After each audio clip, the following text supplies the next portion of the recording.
یا جتنی جماعت سے وہ چیز ادا ہو جائے، اگر وہ ادا کر لیں تو وہ فرد تمام امت پر سے ساقط ہو جاتا ہے، اور اگر تمام امت کے لوگ اسے چھوڑ دیں تو تمام امت کے لوگ اس گناہ کے اندر شریک ہوں گے۔ مثال کے طور پر ایک مردہ ہے، مسلمان مردہ ہے، اس کی کفن اور دفن کا انتظام کرنا ہے۔ اب اگر اتنے لوگ اس کے کفن اور دفن کا انتظام کریں جو آسانی سے کر سکتے ہیں، صرف ایک آدمی نہیں، اس لیے کہ ایک آدمی کفن اور دفن کا، غسل دینے کا، کفنانے کا اور اس کے جنازے کو لے جانے کا اور دفن کرنے کا، یہ کام ایک آدمی سے ہونا کیا ہے؟ مشکل چیز ہے کہ نہیں؟ اتنے آدمی شریک ہو جائیں، 3 آدمی ہوں، 4 آدمی ہوں، 5 ہوں، 10 ہوں، جو ضرورت کو اس کو پوری کر دیں، اگر اتنے لوگ اس میں شریک ہو جا رہے ہیں تو سارے گاؤں محلے کے لوگوں سے وہ واجب ادا ہو جائے گا، ورنہ سارے کے سارے لوگ اس واجب کے چھوڑنے کے گنہ گار ہوں گے۔ یہ کیا چیز کہلاتا ہے؟ فرض کفایہ یا واجب کفایہ کہلاتا ہے۔ اور فرض عین وہ فرض ہوا کرتا ہے کہ ہر شخص پر اس کا ادا کرنا واجب ہے، جو کر سکتا ہے کہ نہیں؟ مثال کے طور پر نماز ہے، یہ فرض عین ہے۔ یہ نہیں کہ گاؤں کے 4-6 لوگ پڑھ لے تو نماز سارے لوگوں کی طرف سے ادا ہو جائے گی، نہیں، بلکہ ہر فرد کو نماز پڑھنا ہے، ہر فرد کو نماز کے اندر شریک ہونا ہے، نماز کی ادائیگی کرنی ہے۔ تو یہ فرق ہے فرض کفایہ اور فرض عین میں۔ تو جنازے، وہ میت کی، بیمار کی عیادت سے متعلق علماء کیا کہتے ہیں کہ یہ چیز کیا ہے؟ واجب کفایہ اور فرض کفایہ ہے۔ کہنے کا مطلب کہ ایسے لوگ گاؤں کے اندر ہیں جو بیمار کی تیمارداری کر لے رہے ہیں، اس کے دیکھ بھال کر لے رہے ہیں، تو سارے لوگوں کی طرف سے وہ واجب ساقط ہو جائے گا۔ لیکن سارے لوگ اگر اسے چھوڑ دے رہے ہیں، سارے لوگ اسے چھوڑ دے رہے ہیں، اس محلے کا، اس گاؤں کا کوئی بھی آدمی، اس خاندان کا کوئی بھی آدمی، اس رشتہ داروں میں سے کوئی بھی آدمی ان کی عیادت کے لیے جاتا ہی نہیں ہے، تو اس کا مطلب ہے کہ سارے کے سارے لوگ کیا ہوں گے؟ گناہ ہوں گے، سارے لوگ گنہگار ہوں گے۔ یہ چیز ہے فرض کفایہ۔ فرض کفایہ تو حق یہ ہے کہ مریض کی عیادت کرنا ہر مسلمان کے اوپر فرض ہے، واجب ہے، یعنی فرض کفایہ ہے۔ جیسا کہ ایک صحیح حدیث کے اندر اللہ کے رسول صلی اللہ علیہ وسلم نے صریح طور پر، واضح طور پر آپ نے ان چیزوں کو واجب قرار دیا ہے۔ چنانچہ صحیح مسلم کے حضرت ابو ہریرہ رضی اللہ عنہ سے مروی ہے کہ اللہ کے رسول صلی اللہ علیہ وسلم نے ارشاد میں خمس تجب علی المسلم لأخی، خمس تجب علی المسلم لأخی، 5 چیزیں ایسی ہیں جو ایک مسلمان کی اپنے بھائی کے اوپر واجب ہے۔ ایک مسلمان کی اس کے بھائی پر کیا ہے؟ واجب ہے۔ یہ چیز کیا ہے؟ سلام کا جواب دینا ہے، سلام کا جواب دینا ہے، چھینک آئے الحمدللہ کہے تو اس کا جواب دینا ہے، دعوت کا قبول کرنا ہے، اگر کوئی خاص طور پر شادی کی دعوت دے رہا ہے تو اس کا قبول کرنا واجب ہے۔ اسی طریقے سے بیمار کی عیادت کرنا ہے اور جنازے کے ساتھ ساتھ جانا ہے۔ اسی لیے بعض حدیثوں میں اللہ کے رسول صلی اللہ علیہ وسلم نے، جیسا کہ سنن ابو داؤد میں حضرت ابو موسیٰ اشعری کی روایت ہے کہ صراحت کے ساتھ حکم دیا، آپ نے فرمایا اطعم الجائع وعود المریض وفک العانی، اے لوگو بھوکے کو کھانا کھلاؤ، وعلیکم السلام، بھوکے کو کھانا کھلاؤ اور مریض کی عیادت کرو۔ اور آپ صلی اللہ علیہ وسلم کا جو حکم ہوا کرتا ہے وہ واجبی ہوا کرتا ہے۔ تو معلوم یہ ہوا ان حدیثوں سے، اس طریقے سے علماء کہتے ہیں کہ ان تمام حدیثوں سے پتہ چلتا ہے کہ اپنے مسلمان بھائی کا ایک واجبی حق جو دوسرے مسلمان پر ہوتا ہے وہ یہ کیا ہے کہ اس کی عیادت کرنی ہے۔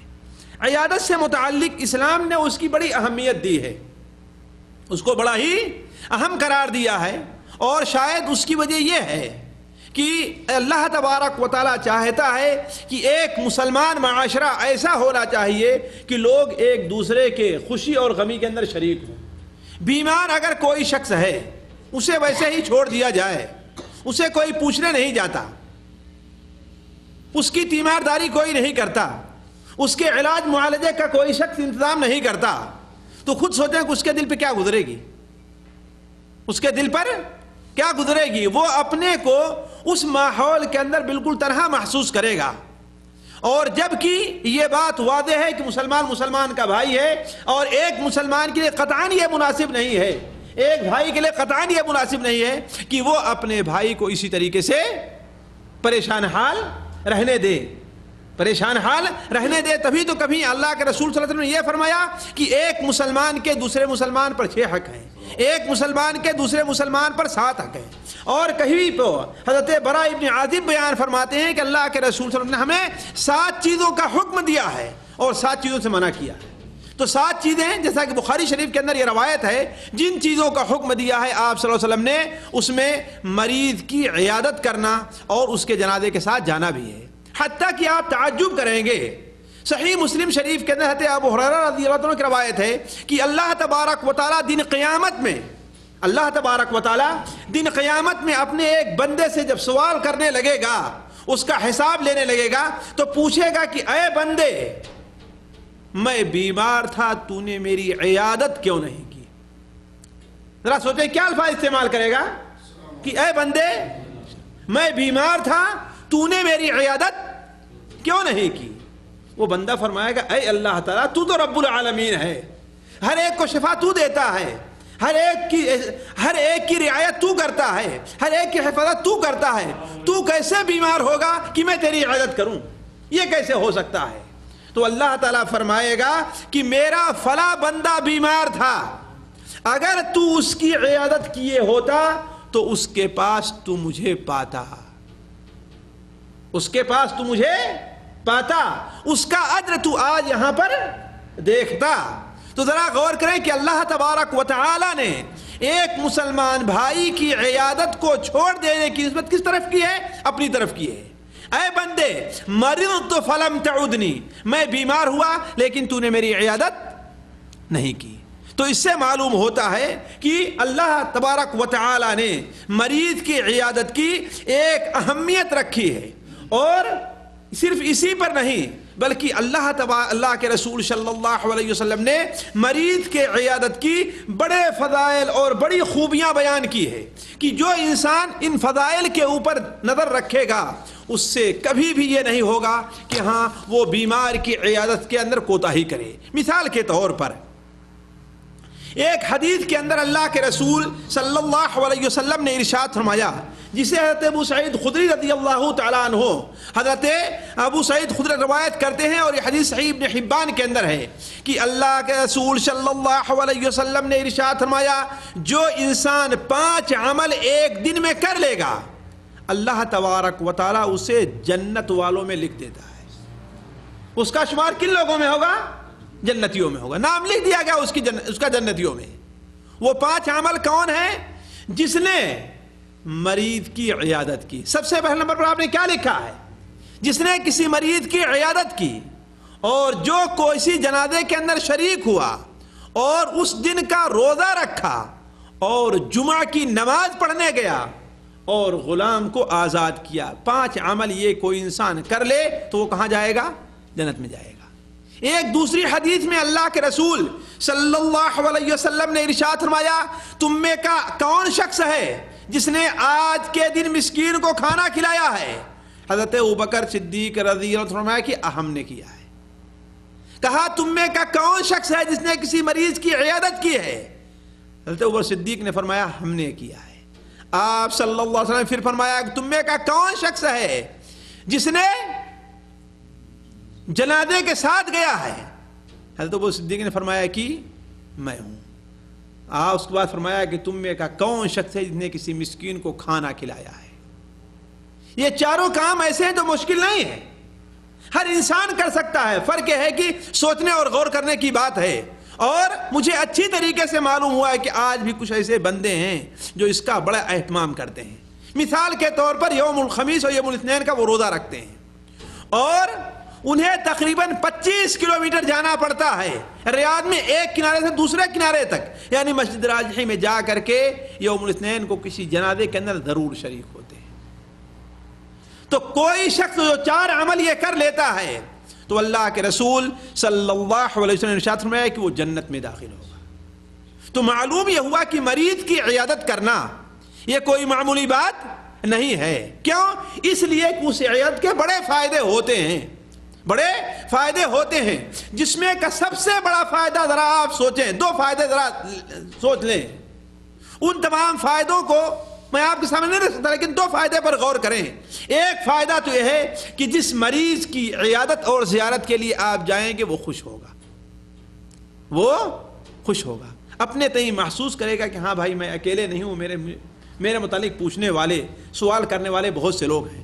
واللہ شاید آپ لوگ اس پر غور نہ کریں، اگر آپ میں سے کسی کو یہ اتفاق ہو جائے کہ ہاسپٹل میں آپ داخل ہو جائیں اور دیکھیں آپ کہ فلاں کی زیارت کرنے والے لوگ آ رہے ہیں، فلاں کی آ رہے ہیں، فلاں کی آ رہے ہیں، اور میری زیارت کرنے والا کوئی نہیں آ رہا ہے، تو آپ کے دل پہ کیا گزرے گی؟ کیا گزرے گی آپ کے دل پر؟ تو کسی کے احسان کر کے دل خوش کر دینا یہ اسلام کے اندر بڑی اہمیت رکھتا ہے، بڑی اہمیت رکھتا ہے کسی کا احسان کر کے دل خوش کر دینا۔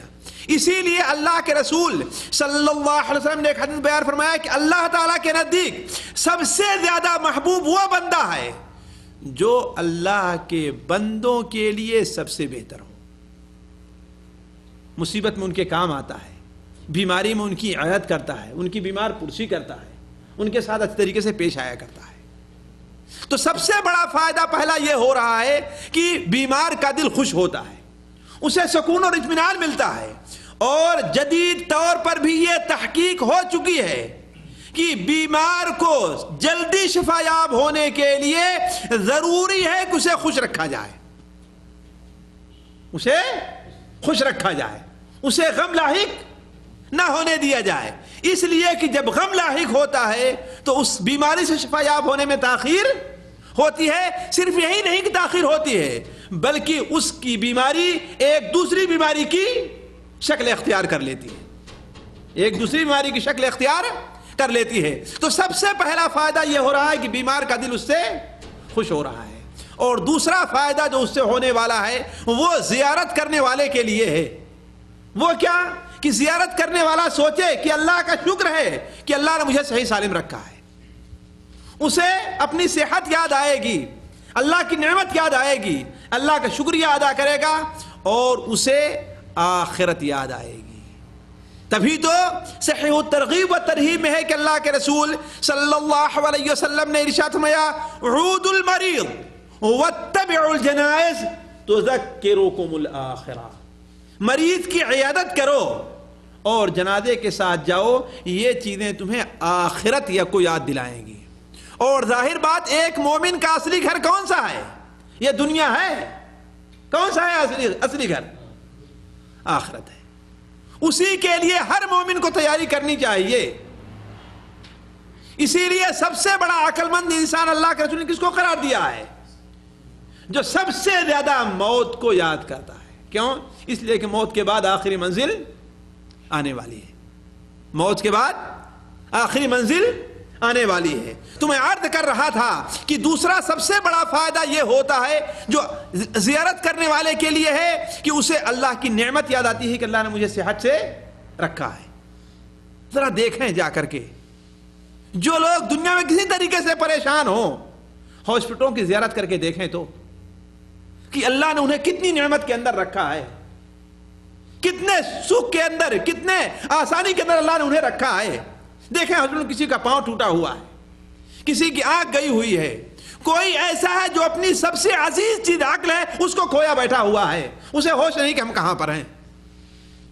تو بیمار کی عیادت کریں جا کر کے، بیمار کی زیارت کریں جا کر کے ہاسپٹلوں کی، تو آپ کو اندازہ ہوگا کہ اللہ تعالیٰ نے آپ کو کتنی بڑی نعمت کے اندر رکھا ہے۔ تبھی تو غالب نے کہا ہے تنگ دستی اگرچہ ہو غالب، تندرستی ہزار نعمت ہے۔ تنگ دستی اگرچہ ہو غالب، تندرستی ہزار نعمت ہے۔ تندرستی ایسی نعمت ہے کہ اسے کسی چیز سے خریدا نہیں جا سکتا ہے۔ تو اللہ کے رسول صلی اللہ علیہ وسلم ایک بیمار کی عیادت کی فضیلت بیان کرتے ہوئے آپ نے کیا بیان فرمایا کہ 5 چیزیں جو انسان ایک دن میں کر لے گا، اور دوسری حدیث میں 4 چیزوں کا ذکر ہے، تو جنت میں اس کا شمار ہو جائے گا۔ دوسرا فائدہ جو زیارت کر کے حاصل ہونے والا ہے، یا دوسرے فضائل جو اس کو دوسری فضیلت جو ملنے والی ہے، وہ یہ ہے کہ اللہ کے رسول صلی اللہ علیہ وسلم نے ارشاد فرمایا، جو انسان کسی مریض کی عیادت کے لیے جاتا ہے، کسی بھی مریض کی عیادت کے لیے جائے، اس کا مرض خطرناک ہے یا مرض خطرناک نہیں ہے، اپنا مریض قریبی ہے یا اپنے سے دور کا ہے، شرط یہ ہے کہ اپنا مسلمان بھائی ہونا چاہیے، اپنا مسلمان بھائی ہونا چاہیے۔ جو شخص اس کی زیارت کے لیے جاتا ہے تو آسمان سے ایک پکارنے والا پکارتا ہے، اللہ کی طرف سے ایک ندا دینے والا ندا دیتا ہے، جسے جن اور انسان نہیں سن پاتے، جن اور انسان اسے سنتے نہیں ہے، لیکن حقیقت میں وہ ندا دی جا رہی ہے۔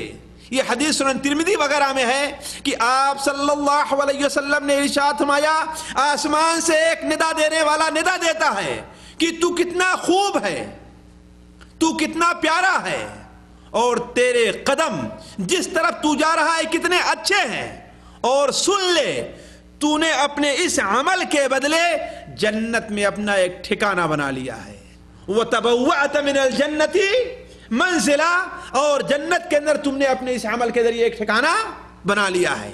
اسی طریقے سے اللہ کے رسول صلی اللہ علیہ وسلم نے مریض کی زیارت اور مریض کی عیادت کے فضائل بیان کرتے ہوئے آپ نے بیان فرمایا، صحیح مسلم شریف کے اندر مسند احمد میں حضرت ثوبان رضی اللہ تعالیٰ عنہ سے روایت ہے کہ آپ صلی اللہ علیہ وسلم نے ارشاد فرمایا کہ اگر کوئی شخص اپنے مسلمان بھائی کی زیارت کے لیے جاتا ہے تو وہ جنت کے اندر گویا پھل چن رہا ہے، جنت کے اندر کوئی انسان پھل چن رہا ہے۔ وہ کون؟ جو اپنے مریض بھائی کی زیارت کے لیے جاتا ہے، یہاں تک کہ وہ وہاں سے واپس چلا آئے، اور جب تک اس راستے میں ہے گویا کہ جنت سے وہ انسان پھل چن رہا ہے۔ اور اگر سوچنے اگر جنت کا ہمیں ایک پھل بھی مل جائے تو دنیا اور دنیا کے اندر جو کچھ ہے ہر چیز سے بہتر ہے۔ اسی طریقے سے بیمار کی زیارت کے فضائل جو ہیں، صرف ایک کا اور ذکر کر کے میں آگے چلتا ہوں